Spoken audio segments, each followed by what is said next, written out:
தேனி மாவட்டங்கள் மற்றும் மேலும் ஒரு சில மாவட்டங்கள்ல வந்து இந்த மேற்கு தொடர்ச்சி மலையில வனப்பகுதின்னு சொல்லிட்டு உச்சநீதிமன்றத்தில் ஒரு சுமார் 15,000க்கும் மேற்பட்ட குடும்பங்களை வந்து அங்க வனப்பகுதியிலிருந்து வெளியேற்றணும்னு சொல்லி ஒரு உத்தரவு பிறப்பிக்கப்பட்டது சமயத்தில். ஸோ அந்த உத்தரவை எதிர்த்து தமிழக அரசு சார்பாக சீராய்வு மனு தாக்கல் செய்யப்பட உள்ளது. அதுவரை எந்த விதமான மக்களை வெளியேற்றும் நடவடிக்கைகள் தமிழக அரசு சார்பாக இருக்காது. சீராய்வு மனு விரைவில் ஒரு சில நாட்களுக்குள் தாக்கல் செய்யப்பட உள்ளது. ஏன்னா அந்த பகுதியில் இருந்து நிறைய இடத்துல சீக்கிரம் வெளியேற்றப்படுகள் அப்படி இப்படின்னு சொல்லி ஒரு வதந்திகள் பரப்பப்படுது. கண்டிப்பாக தமிழக அரசு சார்பாக மக்கள் மீது அக்கறை கொண்டு உச்சநீதிமன்றத்தில் சீராய்வு மனு தாக்கல் செய்யப்பட உள்ளது. அதுவரை எந்த விதமான வெளியேற்றம் இருக்காது. கண்டிப்பாக 100 ஆண்டுகளுக்கு மேல விவசாயிகளாக வாழும் மக்களுக்கு கண்டிப்பாக அவங்களுக்கு தேவையான உரிமையை அங்க நிலைநாட்டுவதற்காக உச்சநீதிமன்றத்தில் கண்டிப்பாக தமிழக அரசு சீராய்வு மனு தாக்கல் செய்யும். நிதிநிலை அறிக்கை வந்து இப்ப தாக்கல் பண்ணிருக்காங்க 2 சட்டம். ஆனா வந்து அரசு கட்சி எதிர்கட்சியை பொறுத்த வரைக்கும் இது வந்து 0 தான் மதிப்பெண் தர முடியும், எதுவுமே இல்ல, பழைய திட்டங்களை புதுசா ஸ்டிக்கர் ஒட்டியிருக்காங்க. இல்ல 2 திமுகவில் வந்து பேசினவர்களும் அதிமுக வந்து பேசணும்னு சொன்னாங்க. பழைய திட்டங்கள்னு எல்லா திட்டங்களுமே தமிழக அரசியல செயல்படுத்த வர திட்டங்களும் எல்லாமே வந்து 70 வருஷம் 80 வருஷமா ஒவ்வொரு திட்டங்களா செயல்படுத்திட்டு வர திட்டங்கள் தான். ஒவ்வொரு காலகட்டங்களும் அந்த திட்டங்களை இப்போ காலை உணவு திட்டமா யார் கொண்டு வந்தது? அது வந்து எம்ஜிஆர் கொண்டு வந்த திட்டம். ஸோ ஒவ்வொரு திட்டங்களும் உணவு திட்டங்கள் எல்லாமே ஒவ்வொன்றும் ஒவ்வொரு காலகட்டங்களில் ஒவ்வொரு அரசு கொண்டு வந்தது. அந்தந்த திட்டங்களை அந்தந்த அரசு அடுத்த அரசு வர்றப்ப நல்ல திட்டங்களை எடுத்து அதை மீண்டும் அதை செயல்படுத்துறதும், தேவையில்லாமல் ஏதாவது ஒரு திட்டங்கள் வந்து சரியாக செயல்படவில்லை என்றால் அதை மாற்றி அமைக்கும் விதத்திலும் நடக்கிறது நடைமுறை தான். அதுல எங்க திட்டத்தை கொண்டு வந்தோம் உங்க திட்டத்தை கொண்டு வந்தோம் எதெல்லாம் மக்களுக்கு பயனுள்ள திட்டங்களோ அனைத்து திட்டங்களும் விரைவாக நல்ல முறையாக செயல்படுத்துவதற்காக இருக்கு. நேற்றே பாருங்க அந்த 100 நாள் வேலைவாய்ப்பு திட்டம், அதுக்கு கிராமப்புற மக்கள் வேலைவாய்ப்பு திட்டம் 125 நாள் ஒன்றிய அரசு கொடுத்திருந்தாங்க. அதுக்கு தான் அவங்க சப்சிடியும் கொடுக்குறாங்க. அவங்க கொடுக்குற இதையும் மீறி நம்ம வந்து 150 நாட்களாக அதை என்ஹான்ஸ் பண்ணிருக்கோம். ஸோ அந்த மாதிரி எங்கெங்கெல்லாம் மக்களுக்கு தேவைப்படுதோ அதெல்லாம் வந்து நம்ம விரைவாக செய்யக்கூடிய அளவு தான் இன்னைக்கு இந்த பட்ஜெட் இருக்கு. இது குறைந்த கால அடுத்த பட்ஜெட்டுக்குள்ள நம்ம இருக்கிற நிதிநிலையை சரி பண்ணி இப்ப இருக்கிற பட்ஜெட்டை வைத்து இப்ப இருக்கிற நிதிநிலையை வச்சு எவ்வளவு தூரம் மக்களுக்கு திறமையாக எல்லாத்தையும் சரி செஞ்சு கொடுக்க முடியுமோ அதை வந்து தமிழக அரசு நம்மளுடைய முதல்வர் அவர்கள் ஆலோசனை பேர்ல அனைத்து துறைகளும் செஞ்சுட்டு வராங்க. உங்க எல்லாரும் தெரியும் தமிழக நிதிநிலையில எவ்வளவு மோசமா இருக்குன்னு. இருக்கிற எல்லா பொதுத்துறை நிறுவனமும் எவ்வளவு மோசமான நிலைமையில் இருக்குன்னு. மின்சார வாரியமா இருக்கட்டும், இல்ல போக்குவரத்து துறையா இருக்கட்டும், இல்ல மற்ற பொதுத்துறை ஆவினா இருக்கட்டும், எல்லாமே வந்து மூடும் அளவிற்கான நிலைமையில தான் இவர்கள் விட்டு சென்றிருக்காங்க. நிதிநிலை வந்து எங்கேயுமே வந்து நிதி ஆதாரம் வந்து சொல்றாரு, நேற்று எடப்பாடி சொல்றாரு புதிய ஆதாரத்தை பெருக்குவதற்கு எந்த முயற்சி செய்யலன்னு. நீங்க என்ன செஞ்சீங்க? புதிய ஆதாரத்தை பெருக்கிறதுக்கு திரு எடப்பாடி அவர்கள் என்ன செஞ்சாரு? எதுவும் செய்யல. சரி, 5 வருஷத்துக்கு முன்னாடி திரு ஸ்டாலினும் திரு உதயநிதி அவர்களும் இதே இடத்துல தான் வந்து போனாங்க. அப்ப நீங்க புதிய அளவுல நிதி ஆதாரத்தை பெருக்க என்ன செஞ்சீங்க? எதுவும் செய்யல. ஆனால் கண்டிப்பாக முதல்வர் அவர்கள் எல்லா விதத்திலும் இதை சீரமைக்கும் வேலையை செஞ்சுட்டு இருக்கிறார். புதிய அளவுல வேற ஏதாவது நிதி ஆதாரங்கள் பெருக்குவதற்கான வேலையும் முன்னின்று செஞ்சு கொண்டிருக்கிறார். கண்டிப்பா இது திருத்தப்பட்ட பட்ஜெட். ஏன்னா திருத்தப்பட்ட பட்ஜெட்ல எந்த விதத்திலும் மக்களுக்கு பாதிக்காத வரையிலும் புதிய அளவுல எந்தெந்த இடத்துல செயல்படுத்தணும் அதெல்லாம் செயல்படுத்துவார். அது இல்லாமல் இப்ப நெல் கொள்முதலுக்கு ஆதார விலையும் கரும்புக்கான டன் ஆதார விலையும் கண்டிப்பாக முதல்வர் ஆலோசிச்சுட்டு வர்றார். இன்னைக்கு வந்தவங்களும் அதை சொல்லியிருந்தாங்க. கண்டிப்பாக முதல்வர் எல்லா விதம் ஆலோசிச்சு கண்டிப்பாக தேவையான நேரத்தில் முதல்வர் வந்து எல்லா விவசாய சங்கம் எல்லாத்தையும் ஆலோசிச்சுட்டு உடனடியாக முதல்வரும் அது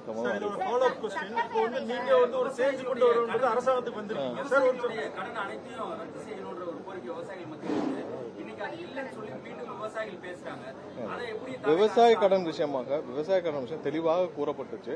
ஏன்னா முதல் கட்டமாக விவசாயிகளுக்கு தள்ளுபடி செய்யப்பட்டது. அதுக்கப்புறம் நிறைய விவசாய சங்கங்கள் அந்த கோரிக்கையை ஏற்று மேலும் வந்து விவசாயிகளுக்கு 75,000 வரை முழுவதுமாக தள்ளுபடியும் அதுக்கு மேலும் வந்து எவ்வளவு தள்ளுபடின்னு சொல்லி கொடுத்திருக்காங்க.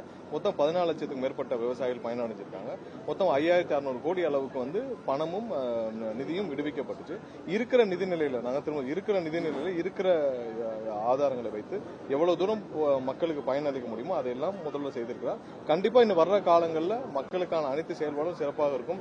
ஏன்னா இப்போ அந்த தங்க மோதிரமாக இருக்கட்டும், தாலிக்கு தங்கமா இருக்கட்டும், ஏன்னா இதெல்லாம் வந்து ஒரு நல்ல திட்டம், பல ஏழை பெண்களுக்கு பயனளிக்கும் திட்டம். அதெல்லாம் முன்னாடி இல்லாமல் இருந்துச்சு. அதெல்லாம் திரும்ப செயல்படுத்தி கூட ஒரு பட்டுப்புடவையும் கொடுத்து ஒரு ஏன்னா இன்னைக்கு ஒரு தங்கம் வாங்கி ஒருத்தர் திருமணம் செய்யணும் நடக்காத காலம் இன்னைக்கு தங்கம் வைக்கிறவர்கள் இல்லை. ஸோ இதுல அரசு கண்டிப்பாக பெண்களுக்கு அவங்களுக்கு தேவையான விஷயத்துல எந்த இடத்துல உதவி செய்ய முடியுமோ கண்டிப்பா அரசு எல்லா இடத்திலும் கவனம் செஞ்சு முதல்வர் ஒவ்வொரு இடத்துலையும் செயல்படுத்திட்டு வர்றார்.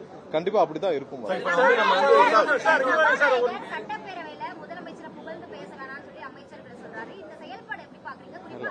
அந்த மாதிரி அதாவது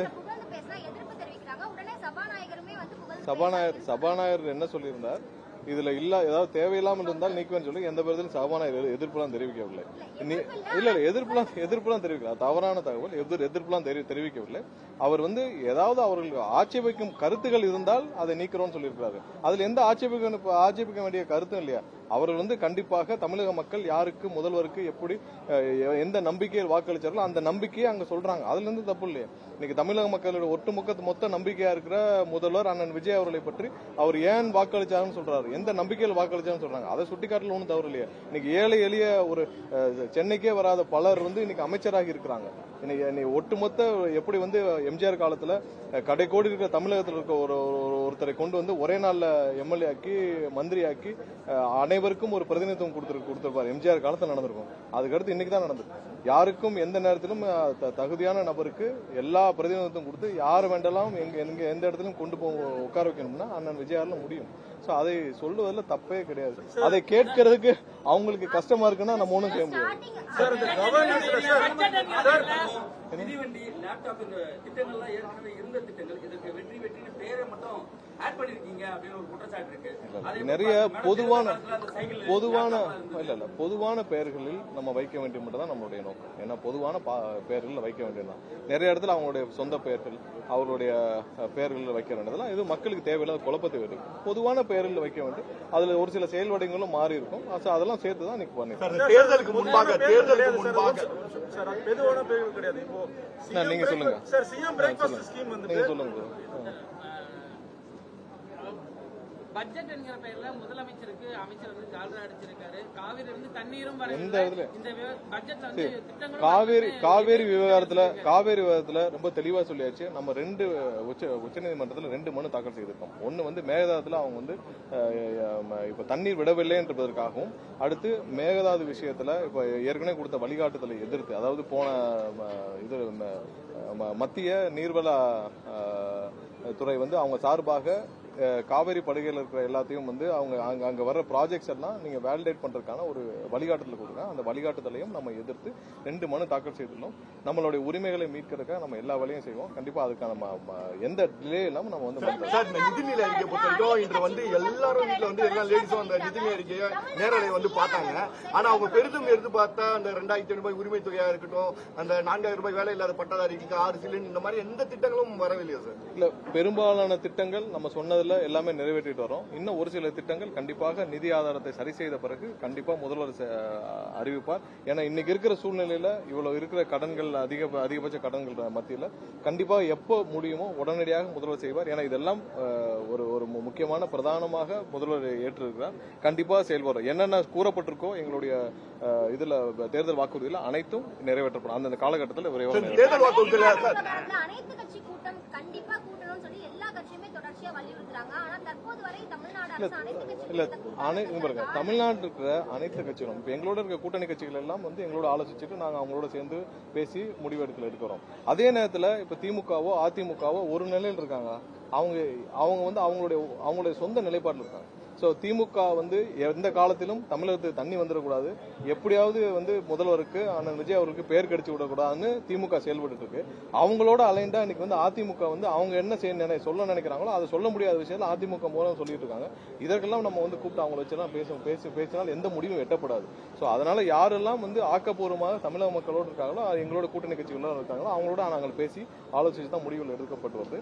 அதன் முடிவுகள் அடிப்படையில் தான் இப்ப வந்து ஏற்கனவே சட்டசபையில எல்லா கட்சியிலும் வச்சுதானே ஒரு மனதாக தீர்மானம் நிறைவேற்றப்பட்டது. அவங்களை திருப்திப்படுத்துறதுக்காக திமுகவும் அதிமுகவும் திருப்திப்படுத்துறதுக்காக நம்ம கூப்பிட்டு வந்து பேசிட்டு இருக்க முடியாது. அவர்களுக்கு அந்த எண்ணமும் கிடையாது. அவங்க தமிழக மக்களுடைய நலனில் அக்கறை இல்லாதவர்களை கூப்பிட்டு பேசி என்ன பிரயோஜனம்?